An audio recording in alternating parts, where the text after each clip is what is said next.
നമസ്കാരം എല്ലാവർക്കും പ്രവാസി മലയാളിയിലേക്ക് സ്വാഗതം. കരുനാഗപ്പള്ളി സ്വദേശികൾക്കാണ് ഈ സുവർണ അവസരം കൈവന്നിരിക്കുന്നത്. കരുനാഗപ്പള്ളി ഇടക്കുളങ്ങര നിജോ സോമൻ, ഭാര്യ ഹെലീന, മക്കളായ ഇസബെല്ല, ഇവാന എന്നിവർക്ക് UAE-യുടെ 10 വർഷത്തെ ഗോൾഡൻ വിസ ലഭിച്ചിരിക്കുന്നത്. 11 വർഷമായി UAE-യിലുള്ള നിജോ സോമൻ സംരംഭകനാണ്. വാതക സിലിണ്ടർ വിതരണ രംഗത്തുള്ള ദുബായിലെ Ubaid Ahmed gas distributing company നടത്തുന്നു. ദുബായ് റെസിഡൻസി ഡിപ്പാർട്ട്മെന്റിൽ നിന്ന് ഇവർ ഗോൾഡൻ വിസ കുടുംബസമേതം ഏറ്റുവാങ്ങി. മലയാളികൾക്ക് ഏറെ അഭിമാനിക്കാവുന്ന ഒരു കാര്യം തന്നെയാണിത്. ഇതുകൂടാതെ മലയാളത്തിലെ സൂപ്പർ താരങ്ങളായ മമ്മൂട്ടിയും മോഹൻലാലും ഗോൾഡൻ വിസയ്ക്ക് അർഹരായിരുന്നു. ഇരുവരും ചേർന്ന് UAE ഭരണകൂടത്തിൽ നിന്ന് ഗോൾഡൻ വിസ ഏറ്റുവാങ്ങിയിരുന്നു. ആദ്യമായി ആയിരുന്നു മലയാള സിനിമാ താരങ്ങൾക്ക് ഗോൾഡൻ വിസ ലഭിക്കുന്നത്.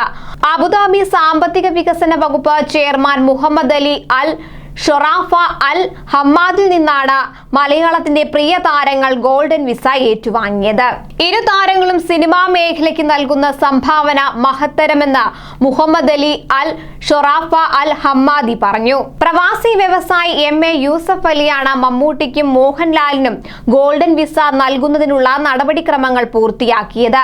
മലയാളിയുടെ പോറ്റമ്മ രാജ്യത്തിൽ നിന്നുള്ള ആദരം ഏറെ സന്തോഷമെന്ന മമ്മൂട്ടി പ്രതികരിക്കുകയും ചെയ്തിരുന്നു. UAE ഭരണകൂടത്തിൽ നിന്നുള്ള ഗോൾഡൻ വിസ മലയാള സിനിമയ്ക്ക് കൂടിയുള്ള അംഗീകാരമാണെന്ന് മോഹൻലാലും പ്രതികരിച്ചിരുന്നു. ഷാരൂഖ് ഖാൻ, സഞ്ജയ് ദത്ത് എന്നിവരാണ് ഇതിനു മുൻപ് ഗോൾഡൻ വിസ നേടിയ ഇന്ത്യൻ സിനിമാ താരങ്ങൾ. വിവിധ മേഖലകളിൽ കഴിവ് തെളിയിക്കുന്ന പ്രതിഭകൾക്ക് UAE ഭരണകൂടം നൽകുന്നതാണ് 10 വർഷത്തെ ഗോൾഡൻ വിസ. 2 വർഷം കൂടുമ്പോൾ പുതുക്കുന്ന എംപ്ലോയ്മെന്റ് വിസയ്ക്ക് പകരം 10 വർഷത്തേക്ക് വിസ അനുവദിക്കുന്നതാണ് ഗോൾഡൻ വിസ. സാധാരണഗതിയിൽ 10 വർഷത്തെ ഗോൾഡൻ വിസ ലക്ഷ്യമിടുന്നത് രാജ്യത്ത് താമസിച്ചുകൊണ്ട് UAE-യിൽ കാര്യമായ നിക്ഷേപം നൽകാൻ താല്പര്യമുള്ള സമ്പന്നരായ വ്യക്തികളെയാണ്.